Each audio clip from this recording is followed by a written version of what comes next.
Thank you so much for having me here today. I'm very honored. I'm very honored to have your support, and I was very pleased to receive your endorsement back in June. So I want to thank you for that, for always being a great ally to me back in the primary, and especially now that we're heading towards the generals. We already saw what they're trying to do, and it won't stop there. So we need all hands on deck. My message will not change. We need a more inclusive government. It's obvious more than ever why we need that. We need our environment to be protected. We need an estuary. We need Rocket Prairie to be, because it won't stop. And we need to really work with our local jurisdictions, work with our local departments in the county, because there's no communication. There's definitely now more than ever, as I'm talking to elected officials in the county, there hasn't been that consistent leadership that really is needed at a county level. Someone who's not scared to say no.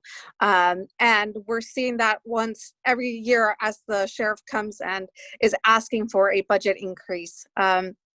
And I really want to address that, because that to me is unacceptable. It's a lack of accountability. It's a lack of transparency, and really a lack of unity. I'm very thankful for things that we need help with coming up. We will need people. We will need people ready to work. We will need phone bankers. We will need text bankers. We will need to get the word out about my campaign, because this seat is too important to lose, especially to someone like C. Davis. His response has been very negative towards our homeless community. He does not want to address, the mental health crisis that's going on.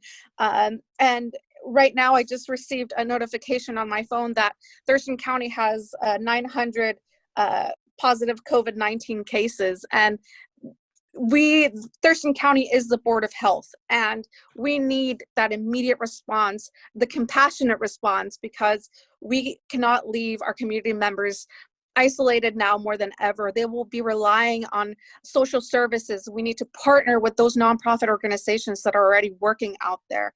And that's why I want to be there. I do not want C. Davis to be our next commissioner. So in regards to what we need, like I said, we need to get the word out about this race and why it's so important. What I realized going through the primaries, not a lot of people knows what a county commissioner does. Nobody knows really about this position or really pays attention to it. And so we need to get the word out. This is important. It affects our everyday lives. You guys brought up on the slideshow, I saw some great points of just some of the current issues that are going on that affect us, and just what we need to address. And sorry, my campaign, my Gabby just walked in. So when it comes to that, we'll be having, we'll be having sign waving events as we get closer to that. But phone banking right now is what will really be pushing out.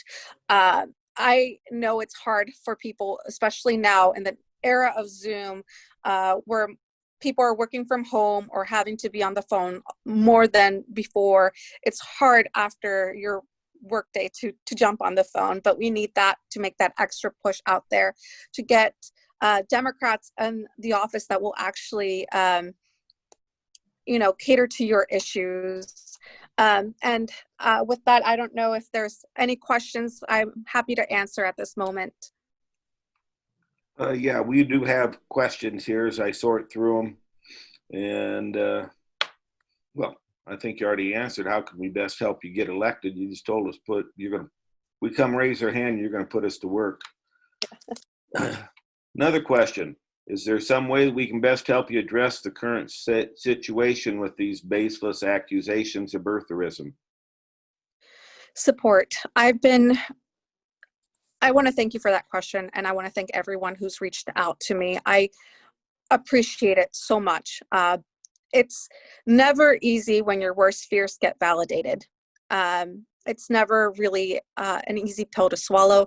It's not an easy pill when your social security number gets shared. And as I'm contacting all of the state agencies to, not get my identity stolen. Right now, just get the word out there that this is going on. Because I think people need to know that this is happening in Thurston County. This is a small local race, and when I decided to run, it's not something I joked about it. And like I said, it's bad when your worst fears get validated. I would joke about it. I was like, wait until they say that I'm the illegal person running, and then it happens. Mr. Pettit did file his case today with Thurston County Superior Court. So we will be fighting that in court pretty soon. And we will need to let people know that this is actually going on, that I will be going through that with my whole campaign team. And so that's some of the ways is writing letters to the editors, again, phone banking, and letting the community members know that this is happening here in Thurston. It's not just a national issue, it's happening here locally as well. Thank you. Yeah, I agree. I remember listening to your excellent talk yesterday in response, and yeah, it's not what's unfortunate. None of us are surprised. It's just really sad that this is happening. It's not a way of life that you purport, nor do we. So,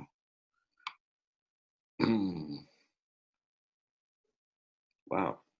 Everybody wants to, I guess everybody's going to sign up because the most common question I see here is how can we help? Yeah. So. Then we need volunteers. We really do. And there are going to be plenty of tasks to get out there, writing letters out, getting the word out there on key issues, because we really don't want to take away, just from this. We want to focus on what I'm running on, and it's protecting our environment, affordable housing, a more inclusive government, and getting our budget under control, which is a huge one. Right now, we're going to be going into a big budgetary crisis if we don't get it under control. And that means that, just the sheriff department is spending around $500,000 more than what he's allotted. And that puts a huge strain on every other department. And it's really, we're not in a financial situation to do that. And we really need someone there to put an end to it. Ty needs the support up there too. I know you guys were strong allies for Ty, and I know he appreciates it, and I know he'll appreciate having the support back in the commission. Great. Yeah, Ty's going to be one of our speakers in a couple weeks, so everybody can come back and listen to Ty again. We have a good question here is, what do you see as the role of the county commissioners in addressing the homeless crisis, or the county in general? So this is a very important question, because our homelessness is going to rise so much right now. As evictions, as the governor's order is lifted, we're going to see evictions just at an all-time high. And it's really unfortunate, because, it's families being put out on the streets. But one of the key issues, I think, is we should work with nonprofit organizations that already have the boots on the ground, working with other local jurisdictions. This is not an issue that the county can carry on its own.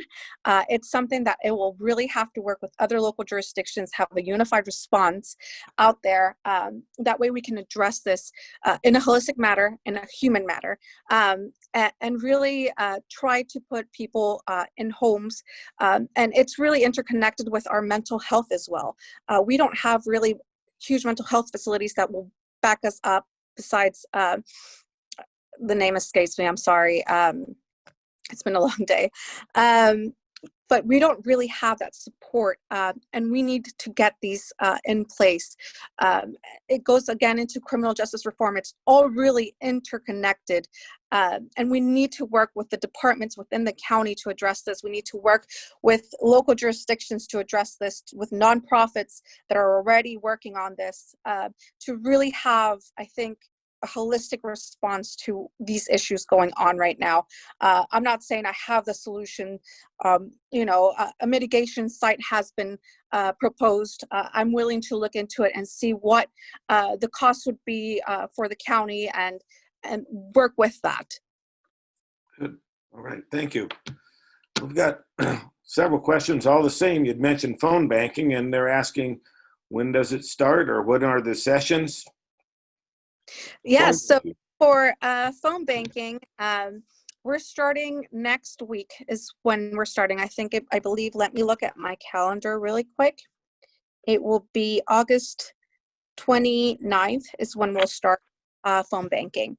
And Gabby will be sending out invitations to all the organizations with this set times on there is when we'll start. Another thing that you can do if you don't want to get on the phone is writing letters to the editors, just letting them know why I should be elected into the county commission. That's also a great way to help. If you would like to also host a fundraiser, we're always open to that. Or like me to speak more on key issues, I'm always happy to do that. Okay. Did you have a chance to view much of the Democratic National Convention? And if so, what were your takeaways? I am very excited to have Biden-Harris ticket. I'm excited to have Kamala up there as a woman of color who is intelligent and who has, her lines. And I'm really excited to see the vice president debate. I know those are never really any fun, but this is one that I'm really excited to see. Yeah. Oh, yeah. I'm with you. I'm gonna have popcorn and think could be like cartoon night or something. Yeah. That's what I'm thinking it could be. That'd be the best I can think of. But so I'm really excited to see that. It was just of course always the Obamas, Michelle, seeing Michelle up there and just she's like my forever first lady for me. And I'm so excited to get hopefully Jill up there. We are going to keep a positive outlook that we cannot have another 4 years of Trump. That's for me. I can't even imagine. We're with you. We're with you 100% and then some. There's several questions about fundraising events on your to-do list. They're asking how critical, how do we do this? Can you explain, how do you hold a virtual fundraiser? I'm an old geezer. I'm clueless on what, I know what you need as far as fundraising, but I don't know how to do that. But explain how that would work. Yeah, so actually, Gabby can help you set one up if you're interested in hosting it. And what would happen is you can bring in just your contacts. A point of a fundraising is not just to raise money, but also to get the word out there about myself and just get my points across to people in a more personal setting. And so it's not only just about raising funds, but it's also about getting the funds out, getting my word out there, getting my points across my platform, and getting the support. Because then I feel like the biggest tool in a campaign is word of mouth. Just people talking about a specific campaign and how and why they admire the person or why they want that specific person in office always is more convincing to a voter.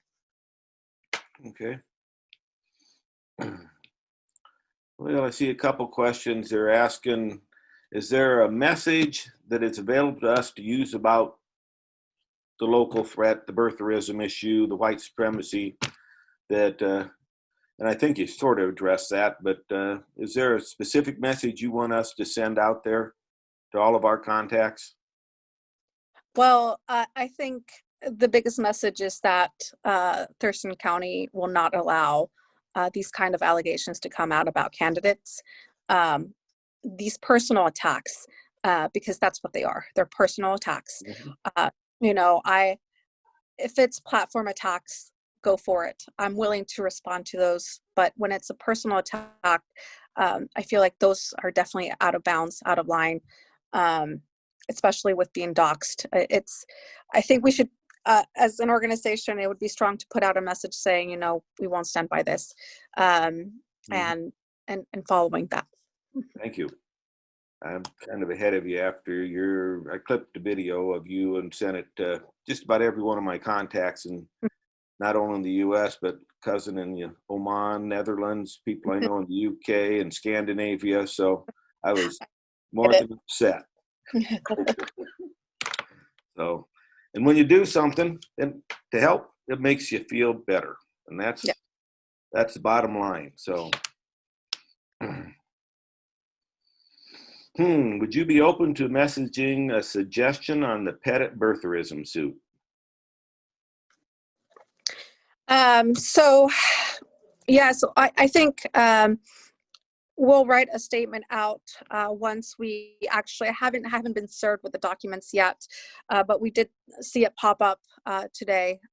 So once I actually read what the suit actually says, I'll be more than happy to say something. Okay.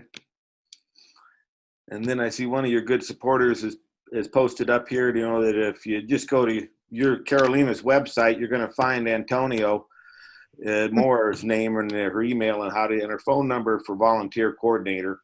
And that's the best thing that I can say, that that's where we kind of been directing everybody when they were asking. We direct them to the specific campaign sites and to the people that we have listed. So. John? Yes. This is Pam Pride. If I can make a comment here. Yes, go ahead. I think you want to re-ask the question that Victor posed to Carolina. Victor was not asking if she would make a statement. He was asking if she was open to some input. Oh, okay. I read that wrong.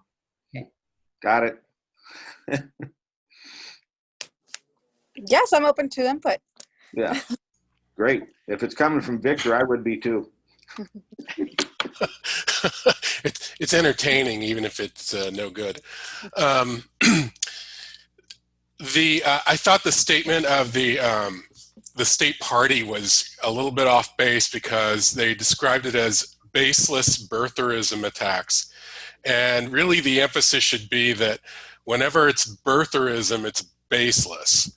You know, so you don't need to modify birtherism with baseless, and I don't think we should replace that either. It's just a type of racism where they use the fake qualification citizenship issue to just draw attention to your otherness. It has nothing to do with any facts, and there's never a birtherism allegation that has a legitimate basis. So I would suggest that you equate it to other types of birtherism used against Obama and other people who are plainly qualified as you are, and not echo the idea that there are some legitimate birtherism attacks. It's always racism. It's always used in this context. I agree with that totally. Thank you, Victor. And I just want to take this moment to thank Victor. He's been really helpful during this time and giving me advice. We talked after this happened, after it was submitted. So thank you, Victor, for guiding me while this has been going on. Here's a really good question for you, Carolina, is what is your campaign doing to engage younger voters? Yes, and that's always been the question. So I have a lot of young people in my staff, my family, my younger brother and sister, and I think right now it's been the question. I did a Coffee with Carolina trying to engage young voters too, where it was all, they were aged between 17 through 22. And it was just interesting to hear their feedback. And one of the suggestions that they actually said is you need to go into younger platforms, not just Facebook, not just Twitter, but younger ones. So taking that advice, we are opening an Instagram and a TikTok. I'm trying to reach out to those younger voters. We're also trying to get them motivated in our campaign. We're reaching out to colleges, trying to get them invested in the political system. This is a local race. So we've gotten a lot of feedback right now from several colleges of students wanting to intern and learn about what goes on in a campaign. And that's how I learned when I was, and that's how I got involved. When I was a freshman in college, I got involved in a small local campaign, and I learned a lot of what goes on in the background. And that's how I first became engaged, and so that's one of the things that I'm doing just to reach out to the younger voters. If anyone has any suggestions or has the key, let me know. Well, we're kind of a pretty old crowd up here. You know, I think we joke that Andrew's one of our babies or something like that. And so that's probably why we ask, is we're wondering, how do we get more people that are younger in our organization? So I appreciate your answer greatly. And leading into that, we've got a question here. What do you think your personal strengths are that will help with being a commissioner? And I looked at that, I kind of wondered how that being a judicial assistant has led you to want to become a commissioner. So, well, I'll answer your question. How did, as being a judicial assistant, led me to become a commissioner? So I, like many other people, I started working for the courts when I was 25. I didn't know what a county commissioner was. I didn't know what they did. And I learned it while I was there at the job, because I would ask, well, what's going on? And why are these policies being made? Why is there not enough funding for this? And I realized, oh, the commissioners play a huge role in everything. The decisions being made are not only affecting me as an employee, but also as a resident of Thurston. And so I started paying closer attention to the policies, started paying closer attention to the meetings. And I realized I really don't agree with the policies that are being passed. And I was there for the change of power when the independents took over. And so I decided, well, someone needs to do something about it. And I complained so much that after a point, my family was like, well, why don't you run? And I was like, well, maybe I will. And so I debated it for 2 years. And I decided, okay, well, if I'm going to do it, now is going to be the time. And so that's why I decided to run for county commission. I'm not a politician. Well, I guess now I am, but it was never a career plan for me. I am coming just simply as a neighbor, as someone that's affected by these decisions as well. And I care about what's really going on in our county. And I feel like my knowledge of how county government works just by working there, what goes on in our criminal justice system just by working there, being to the meetings, knowing the decisions that are being made, gives me a really good insight. I feel like that hasn't been there before. And I think that's a huge one. I also have a strong financial background. I used to work at this law firm where I was able to turn the finances around. They were in deficit over $500,000 when I first started. And when I left, they were over 1.2 million. So I have that background that I think is going to be really helpful, especially right now as we're going through a budgetary crisis and we're going to have a lot of financial issues. So I'm very comfortable around budgets and also the county budget. I've talked to some people and trying to discern what is actually being funded and what is being funded to each department, where are we getting that funding from, and it's been easier for me to grasp it and run with it. So those are just some of the few. I'm very knowledgeable with policies just with working as a judicial assistant. I can read it, I can write it. And so I think that's also a very important skill that's really needed in the commission. Ties up there, which he's really good as an attorney and he has that background. But I have that background as well. So those are just a few of my qualifications. I feel like that will give a very good insight and bring a different voice, I think, and that's what the county needs right now. All right. Thank you. Well, here's a fairly interesting question, and you know, I'm going to tell you right now, if you decide you want to pass, you can always pass. But none of the speakers, or like the Obamas, Biden, Senator Harris has shied away from harshly criticizing Trump on his presidential record. Are you also willing to publicize and criticize the flaws of your opponent? So I am not, again, I'm not for personal attacks. I will not, I think they're low. And I don't think, again, when they go low, we go high, right? I really Right. take that part. I will definitely discuss his platform issues with, and definitely go into them. And I will have no shame in completely tearing them apart, because they're not great. Oh, well, this takes you out of it for a little bit. Lisa Ornstein is asking everybody to show of hands if they're willing to phone bank for you starting on August 29th. I'll put my hand up. My wife's even got her hand up over here in the corner here. Yeah, there, right there. Push it in there. So I hope that satisfies Lisa. Probably not, because I didn't count, because I can only see a few. But we're going to be, after you're done, we're going to be staying here and talking to a few people, and that is part of what we're going to be talking about. So, Well, thank you very much. Are there any more questions? oh, the last one I see, they're interested in how you were able to turn revenues around to the law firm to which you refer. Maybe they want a ditch witch scheme or something, but no, go ahead. No, so I worked in an immigration, and they also did personal injury law firm. During the time they were in severe debt just because of the mismanagement of the office.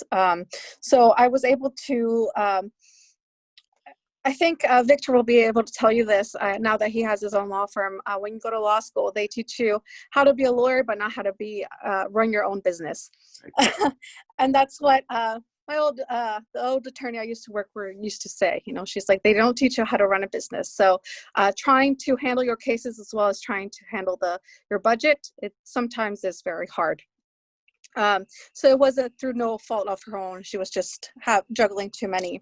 But what I was able to do is we started,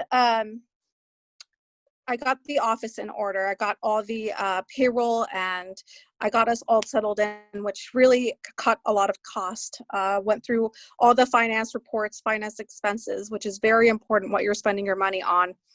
Afterwards, we started taking a lot of I started increasing the caseload for each attorney, started bringing more clients in, and that really helped a lot as well, because we were able to manage it. And we started working with organizations such as Northwest Rights Project, which we were getting some cases pro bono, but that also helped us get our name out there.